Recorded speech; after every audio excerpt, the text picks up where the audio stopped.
I never thought I'd be the kind of person to feel cornered in my own home, staring at a text message that makes my chest tighten and my hands shake.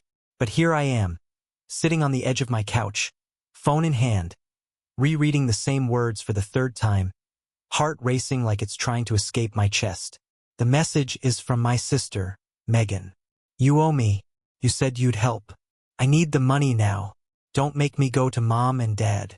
You know what happens if you do." I froze. Not because the message itself was surprising. Megan has a way of demanding things that makes you feel like refusing is literally impossible. But because this time I actually couldn't help her. Not even a little. I'm barely keeping my own life together, scraping every paycheck just to pay rent, student loans, and my medical bills.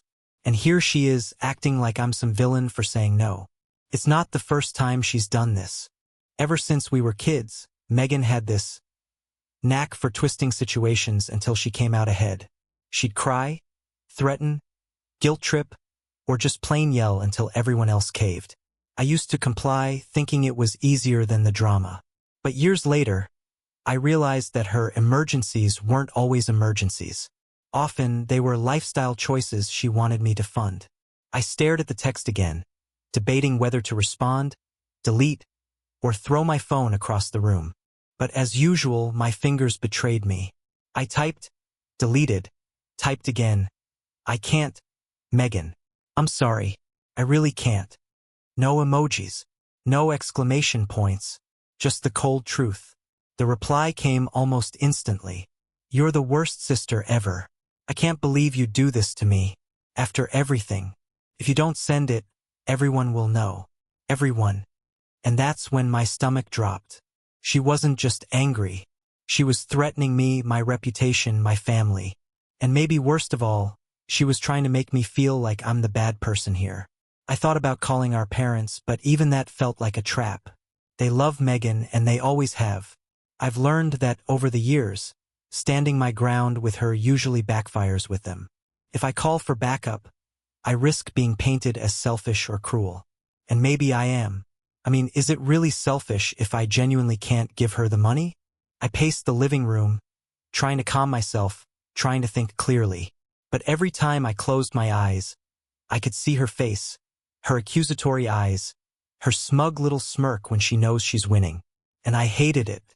I hated feeling powerless, trapped, like every choice I make is wrong. And then I realized something that made my stomach churn even more. Megan isn't just asking. She's planning. Whatever this "everyone will know" threat means, she's serious. And I have no idea how far she's willing to go to get what she wants. I dropped onto the couch, exhausted, feeling like the walls of my apartment were closing in. This wasn't just about money. This was a test, a trap, and somehow it felt like the start of a war I didn't ask for. So, Reddit, here's where I'm stuck. Am I the asshole for saying no? Because I can't give her the money, and yet, it feels like the universe is punishing me for it anyway. To understand why I'm so stuck, you need a little context about our family and about Megan. Growing up, she was always the golden child. Teachers loved her, parents praised her, and everyone seemed to bend over backward to make her happy. Me? I was the quiet, responsible one. I learned early that keeping my head down and staying out of trouble was safer than challenging anyone, especially Megan. But even as kids, it was obvious Megan had a certain persistence. She knew exactly how to push buttons, how to frame situations so that people felt guilty for even thinking about saying no. And somehow it always worked. Birthday money became emergency fund for my friend's broken phone. Lunch money became, I need it to get to this really important interview. And no one ever questioned it, except me occasionally, but my protests were shrugged off as jealousy or bitterness. Fast forward to now. Megan is 31, single, and seemingly always in a financial bind. Credit card debts, car payments, student loans she refuses to pay responsibly. And instead of budgeting or saving, she relies on emotional leverage. She knows how to make people feel obligated, and she's perfected it. And unfortunately, I've been her primary target for years. My own finances aren't great either, but I've worked hard for stability. I have a decent job, I pay my bills on time, and I save what I can. But that means my extra is practically non-existent. If I lend her money, I'm risking my own rent, groceries, and bills. And unlike her, I don't have anyone else bailing me out. The thought of helping her and then scrambling to cover my own life makes me anxious just thinking about it. Still, guilt creeps in. I remember the nights she cried, the long texts full of desperation and panic. She'd make me feel like my refusal could ruin her life. And part of me still wants to help, even knowing that it's probably a trap. Because family, at least that's what we're taught, means helping each other, right? But I've started questioning that. How much do you owe someone just because they share your DNA? At what point does helping someone cross the line into enabling them? And at what point does saying no make you a bad person or worse, the villain of your own story? The funny thing is, Megan doesn't even see it that way. She believes she's entitled to help, to support, to the comfort of knowing someone else will clean up her messes. And if you refuse, she paints you as cruel, selfish, heartless. It's like a switch flips in her brain. Suddenly, it's no longer about money. It's about morality. And if you fail that test, she doesn't forgive. Last week, she came over unannounced. She sat on my couch, eyes flashing, and started going through her reasons why I must give her the money. I tried explaining my bills, my responsibilities. I even showed her my bank app, thinking transparency might help. But it didn't. Nothing did. She just sighed dramatically and said, "I don't know why you're making this so hard. I guess you just don't care about me." That line hit harder than anything else. Not because it was true, my care for her hasn't vanished, but because she's mastered the art of weaponizing feelings. And I realized that in this situation, logic has no power. Numbers, facts, budgets, they don't matter. What matters is emotion, and her weapon is guilt. So now, here I am, staring at her latest text, wondering if I made the right call. Saying no feels like a moral failing, but giving in feels like financial suicide. And somewhere deep down, I know that once she senses weakness, she'll push even harder. I feel trapped. Not in her demands, not even in my finances, but in this moral limbo where every choice makes me question myself. And that's the worst part.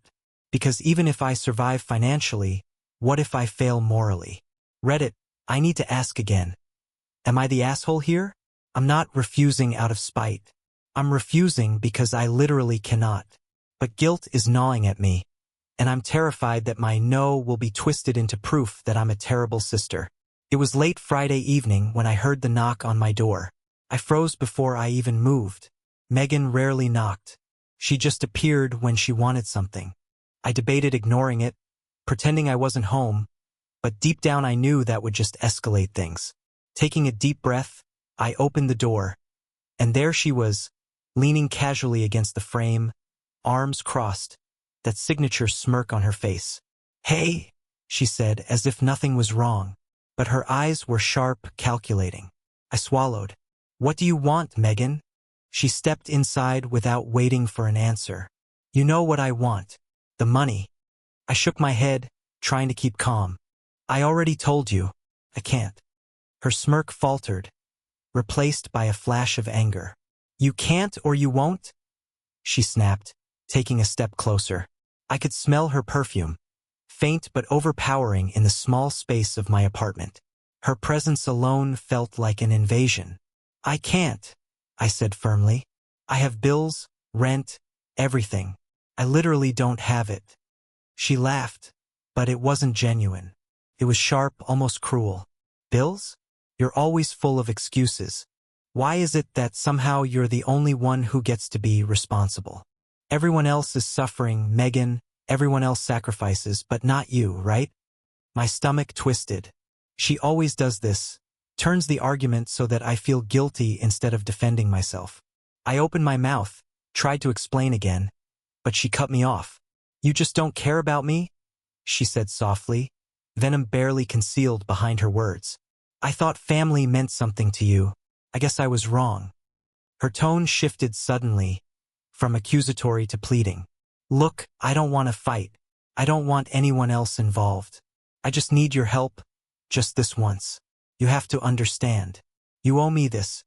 Her words hung in the air like a punch. I wanted to scream, to run, to do anything but stay there and be trapped in the storm of her emotions. I stood my ground, but even as I did, I felt a crack inside me. I'm sorry, Megan. I really am. But I can't. Please understand that it's not personal. Her eyes narrowed, and suddenly she lunged forward. Not violently, but enough to make me stumble back into the coffee table. My heart raced. Not personal? She repeated, voice low and dangerous. Everything is personal. This is personal. And if you don't help me. I froze, waiting for the threat to come. But she didn't finish the sentence. Instead, she stepped back, her eyes glinting with a mix of fury and satisfaction. She knew she'd scared me. She knew she had power. And in that moment I hated her and myself for letting her have it. The room was silent, but the tension felt like static in the air. I realized how close we were to an irreversible argument. One word, one action, and our relationship could be shattered beyond repair. And yet, somehow I couldn't give her what she wanted. Megan lingered for a few more minutes, pacing and muttering, before finally leaving without a goodbye. The apartment felt empty, but my chest was still tight. The confrontation had ended, but the battle was far from over. I knew she'd be back, and next time, the stakes would be even higher. I collapsed onto the couch, exhausted, shaking, and questioning everything. Did I handle it correctly? Could I have said it differently? Or was I destined to be painted as the villain in her story no matter what I did? And the worst part? I had no idea what she'd do next. Reddit, I need your honest opinion. Was I wrong to stand my ground in person? Was I the asshole for letting her storm in like that? Or was this the only way I could protect myself? The next morning, my phone was buzzing nonstop. Megan had sent a dozen texts overnight. Some pleading, some angry, some cryptic threats. I ignored most of them, trying to breathe, but eventually I saw a message that made my stomach sink. Mom and Dad know everything. Call me. I froze. My parents have always been, well, lenient with Megan. Always protective, always forgiving. I knew what this meant. They were about to confront me, and I'd likely be on the defensive. Within the hour, my mother called. Her voice was calm but heavy, like she was carrying the weight of a storm she didn't want to unleash. Honey, we need to talk about Megan. I sighed, running a hand through my hair. Mom, I don't know what to say. It's not about saying or not saying, she replied. We just want to understand why you're refusing to help her. She's our daughter too. She's in trouble. I took a deep breath, trying to explain rationally. Mom, I can't give her money. I literally don't have it. My bills, everything is tight. Lending her money would put me at risk too. There was silence on the other end. I could almost hear her disappointment. Then she said softly, I know you have responsibilities, but she's your sister. Family helps each other. Can't you just make an exception? My chest tightened. That word, exception, felt like a trap. Because if I gave in once, she would expect it every time. And she'd never see the limits I had, the boundaries I needed. Mom, it's not about not loving her. I do care about her. But this is different. I can't risk my own stability for her choices. I've tried explaining, but it doesn't change things for her. My father chimed in, voice firm but concerned. Look, we understand budgets. But you also need to think about what refusing her could do to the family.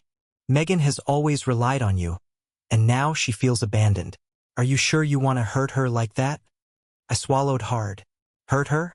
That's what this has become. My refusal is equated with cruelty. I wanted to scream that it's not cruelty, it's self-preservation, but I could feel the words catch in my throat. They pushed further, sharing stories of Megan's past struggles, painting her as helpless and me as cold-hearted. I tried to remind them that she has a history of manipulating people to get what she wants, but they didn't see it that way. They saw her vulnerability, her desperation. By the end of the call, I felt emotionally drained, caught in a storm between loyalty, morality, and practicality. I was beginning to question myself in ways I hadn't before. Was I really being selfish, or were they just seeing the situation through Megan's lens? Later that evening, I watched the texts continue, Megan escalating subtly. Mom and Dad agree with me. You don't have to make this harder. Just help me. I stared at my phone, feeling trapped. It wasn't just about money anymore. It was about family approval, moral judgment, and the pressure of being constantly judged by everyone around me. Every choice I made seemed wrong in someone's eyes. I realized that saying no wasn't enough. I needed a strategy. Words weren't going to stop her, and my parents weren't going to protect me from the guilt she was throwing my way. I felt alone, overwhelmed, and terrified that one wrong move could fracture my family entirely. And yet, deep down, I knew that giving in wouldn't solve anything either. It would only delay the inevitable, and next time the stakes would be even higher. Reddit. I'm reaching out again. Am I being unreasonable for holding my ground against both my sister and my parents? Or is it okay to protect myself even if it means disappointing the people I love? By Monday, things had escalated beyond what I could ignore. Megan wasn't just sending texts anymore. She was calling everyone she could think of. Friends, distant relatives, even a few of my coworkers. Every call came with a story, exaggerated and polished for maximum effect. She framed me as selfish, cold-hearted, and uncaring, a sister who would rather let families suffer than help. It started subtly at work. A coworker approached me with a concerned look. Hey, I hope everything's okay at home. Megan called me over the weekend. She sounded upset. I forced a smile, trying to keep my professional composure. Thanks for checking, but everything's fine. But was it fine? My phone buzzed constantly, each notification a reminder that she had no intention of letting this go. I could feel her influence seeping into every corner of my life.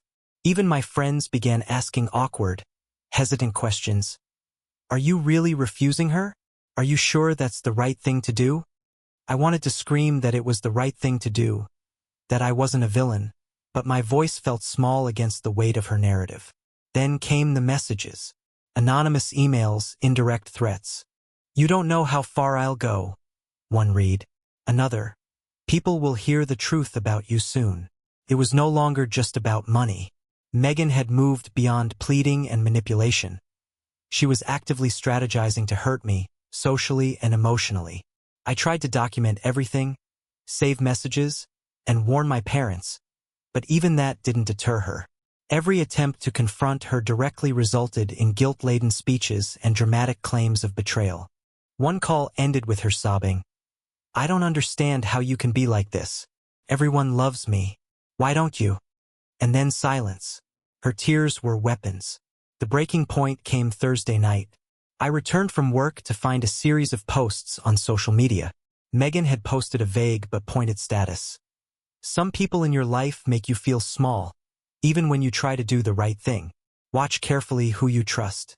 Comments were already pouring in, with friends and family chiming in. Some questioning me, some subtly supporting her. My heart sank. She had spun my refusal into public drama, and I was powerless to stop it. I debated contacting her directly, trying to explain, to reason, to plead. But every time I imagined it, I saw the same cycle repeating. My calm logic against her emotional storms, always losing, always trapped in guilt. I realized that words alone would no longer protect me. Even my parents started hinting at disappointment, subtle remarks during calls. Maybe you could reconsider. Just this once, they'd say. I felt my backbone weaken momentarily, but I held firm. I couldn't sacrifice my own stability. Not now, not ever. And yet, the constant tension was crushing. I walked around my apartment in a daze, phone in hand, wondering who would reach out next. Friends, coworkers, family members, and whether they would take her side. Megan had turned this into a war zone, and I had no armor, no backup. Just a firm sense of right, and the terrifying realization that being right might not be enough. I never imagined saying no could feel like this. The stress, the social attacks, the emotional manipulation, it was relentless. And the more I resisted, the more creative Megan became in finding ways to hurt me. Reddit. Here's where I need your perspective urgently. Am I wrong to keep standing my ground while she actively targets my relationships and reputation? Or is it justified self-preservation?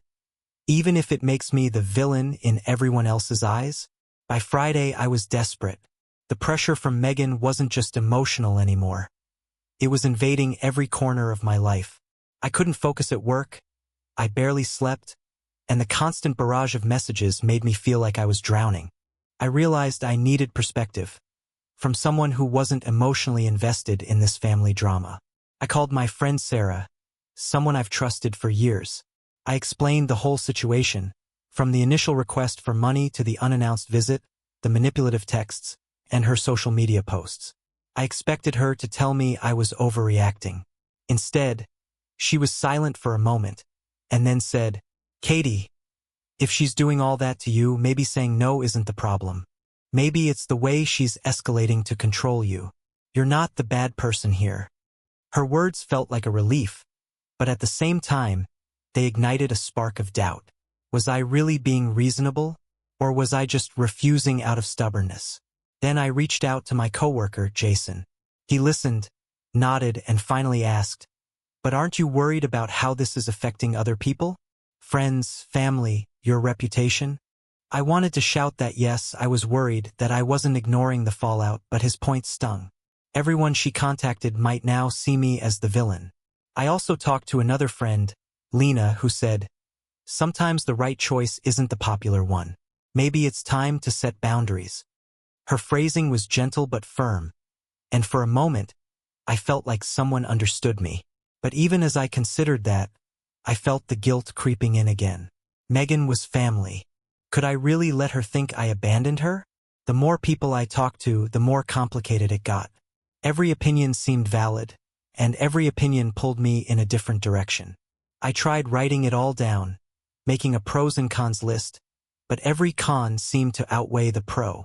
She would escalate, my parents might push harder, my social circle might judge me, and yet giving in would only empower her to keep taking advantage. Even online advice forums made it worse. Some people argued that family is always first. Others said boundaries are essential. Some labeled me the asshole for standing firm. Others labeled Megan the manipulator. Reading all these opinions felt like being trapped in a hall of mirrors, every reflection accusing me of something different. By Sunday, my anxiety had peaked. I couldn't sleep, couldn't eat properly, and even casual phone notifications made my heart race. I was constantly asking myself, am I wrong? Am I selfish? Am I failing as a sister and a daughter? Or am I finally standing up for myself in a toxic pattern that has been going on for years? The thing is, no one could answer that for me. Every perspective I heard made me question my own moral compass. I realized I was stuck in a paradox. The more I tried to do the right thing, the more I felt like I was failing. And Megan, as always, was sitting somewhere calm, counting on my guilt to break me down. Reddit, I feel like I'm losing myself in this. Am I wrong for needing to protect myself when everyone else, including friends and family, seems ready to tell me I'm the villain? Or is this just what it takes to survive someone like her? By midweek, I felt like I was carrying the weight of the world on my shoulders. The constant texts, calls, and social media posts from Megan were relentless, but the real pressure came from inside me. I couldn't stop replaying every interaction in my head, dissecting every word, every tone, every glance, wondering if I had handled it right. I walked around my apartment in circles, phone in hand, heart pounding. Every ping made me flinch. I thought about how easily Megan manipulated emotions, how she weaponized guilt, and how effortlessly she could make others see her as the victim. And then there was me, the sister who had the audacity to say no, the person now being scrutinized by family, friends, and coworkers alike. I asked myself repeatedly, am I really doing something wrong? Or is this just the natural fallout of refusing someone who expects you to comply no matter what? The lines blurred. My own morals were tangled with fear, guilt, and anxiety.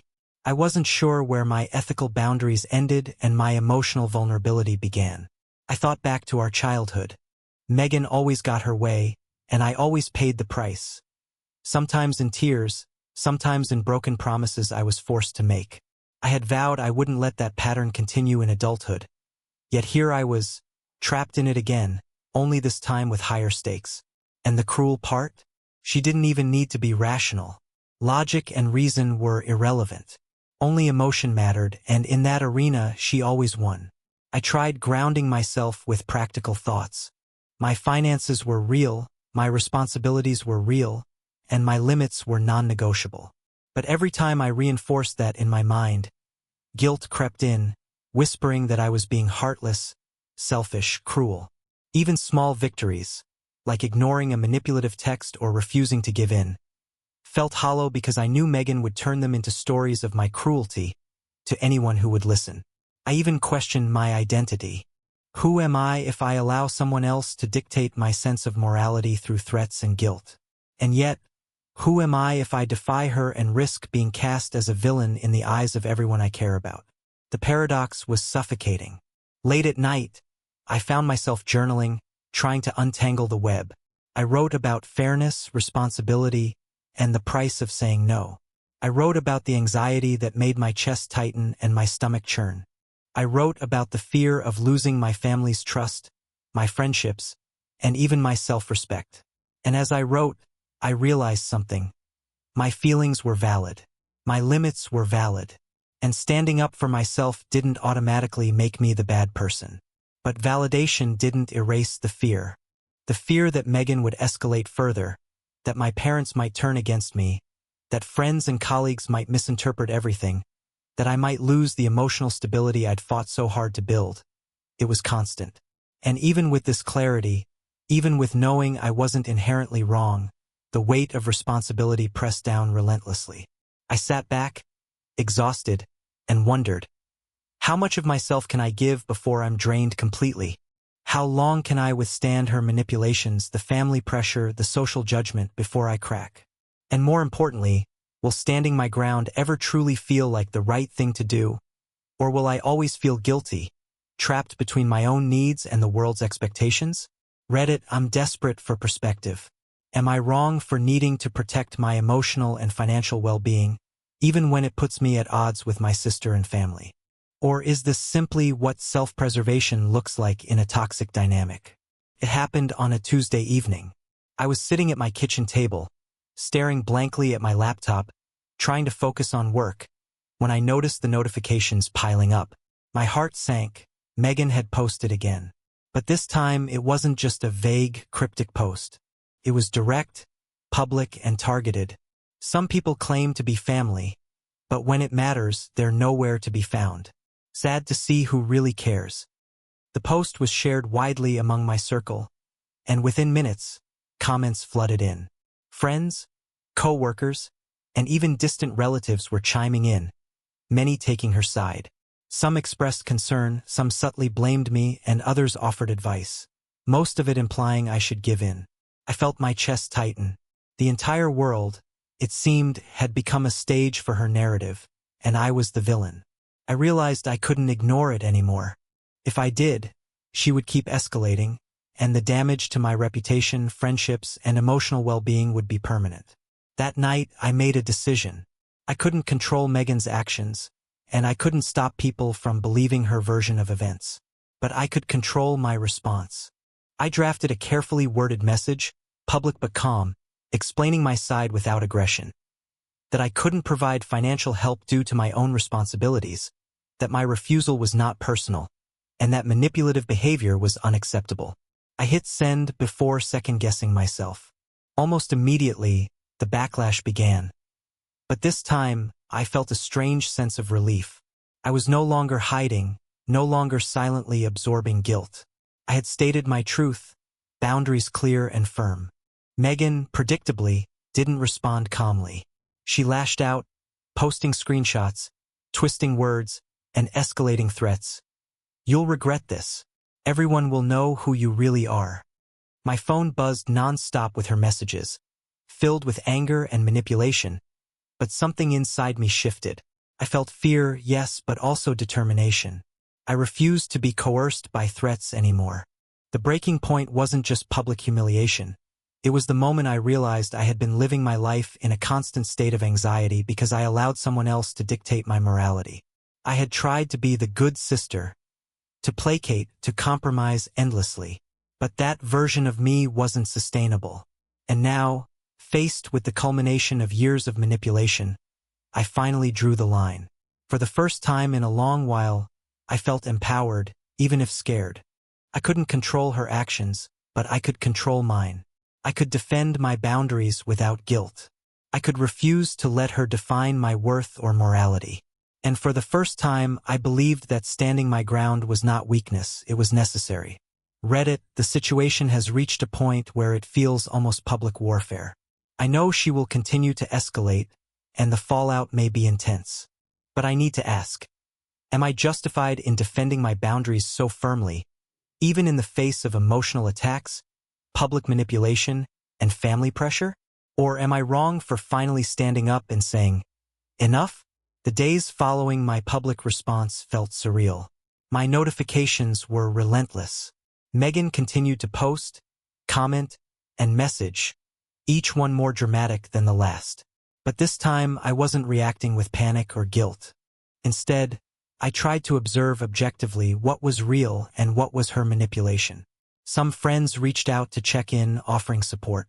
A few expressed shock at how brazen Megan had become. They validated my feelings, reminding me that standing firm didn't make me cruel. It made me self-aware. These voices were a balm to my frayed nerves, and I clung to them like lifelines. Others, however, were less sympathetic. Some whispered behind my back, asking why I couldn't just help her this once. A couple of coworkers made awkward comments, and even a distant cousin suggested that I was overreacting. It was exhausting, proof that even when you do the right thing, perception can betray you. Megan, predictably, spun every interaction into a narrative of victimhood. She posted screenshots of our exchanges, leaving out context, making me appear petty and selfish. The emotional attacks were relentless, but this time I didn't crumble. I documented everything, saved every message, and kept careful records. I realized that my boundaries needed backup, not just willpower. The hardest part was my parents. They were torn. On one hand, they respected that I had a life, bills, and responsibilities. On the other, they felt conflicted because Megan had always been the one they protected, and now they struggled to see me as anything other than the hard sister. Conversations with them were tense, polite but distant, and I could feel the invisible line drawn between loyalty and reality. Megan tried to escalate further. She hinted at legal threats, claimed she might involve authorities for harassment, and even sent veiled messages to mutual friends to warn them about me. For a while, I feared it would spiral beyond my control, but I stood my ground. I refused to be intimidated. I responded only when necessary, calmly, without emotional fuel. The strange thing was, as the days went on, a shift happened. Some people began to see through her manipulations. Friends who had initially doubted me started offering private support. Even my parents, after witnessing Megan's relentless campaign, slowly acknowledged that I was justified in protecting myself. It wasn't instant, and it certainly wasn't easy, but the truth, clear and measured, had a way of cutting through even the most dramatic illusions. By the end of the week, I felt something I hadn't felt in years. A fragile sense of peace. The chaos wasn't gone. Megan was still manipulative and social judgment still hovered. But for the first time, I realized that protecting myself wasn't betrayal. It wasn't cruelty. It was survival. I also began to reflect on what I had learned. Manipulation thrives in silence.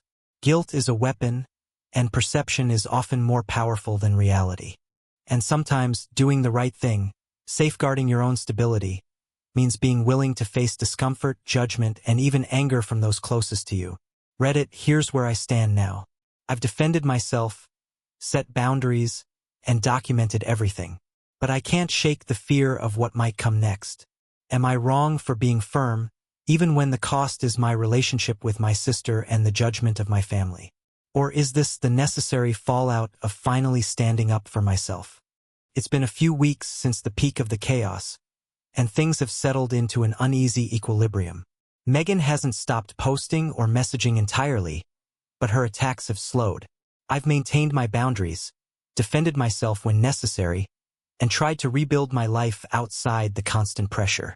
But the fallout isn't just digital or social. It's emotional and deeply personal. My parents are still cautious around me, measuring every word, every glance. Some friends have drifted away, unsure of how to navigate the tension. And most painfully, my relationship with Megan is fractured beyond recognition. The sister I once confided in, who shared childhood secrets and late-night talks, now exists mostly as a figure of conflict and manipulation. I've learned a lot through this experience. About myself, about family, about the limits of loyalty and compassion. I've discovered that standing up for oneself is rarely straightforward. It comes with cost, judgment, and inevitable misunderstanding. It's uncomfortable, lonely, and sometimes terrifying. But I also know that bending repeatedly to someone else's demands, especially when it threatens my well-being, is not sustainable. There's a bittersweet clarity now. I can acknowledge that I love my sister, even in the face of manipulation and betrayal. But love doesn't require sacrificing everything, including self-respect and personal stability. And maybe that's the hardest lesson. That doing the right thing for someone else doesn't always feel good, and doing the wrong thing in their eyes doesn't always mean you're wrong. I've started to rebuild boundaries, limiting contact when necessary, documenting every interaction, and reminding myself daily that my life and well-being matter too. Megan's tactics may continue, and some relationships may never fully recover.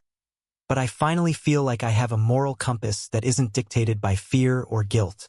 So now I'm asking Reddit, after all of this, AITA? Am I wrong for refusing to enable my sister's demands, even when it put me at odds with family, friends, and public opinion? Or is standing up for oneself, protecting emotional and financial stability, and maintaining boundaries the right thing to do, even if it means being seen as the bad sibling? Because here's the truth.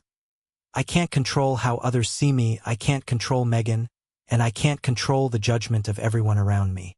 But I can control my actions, my boundaries, and my integrity. And for now, that has to be enough. Reddit, tell me, am I the asshole?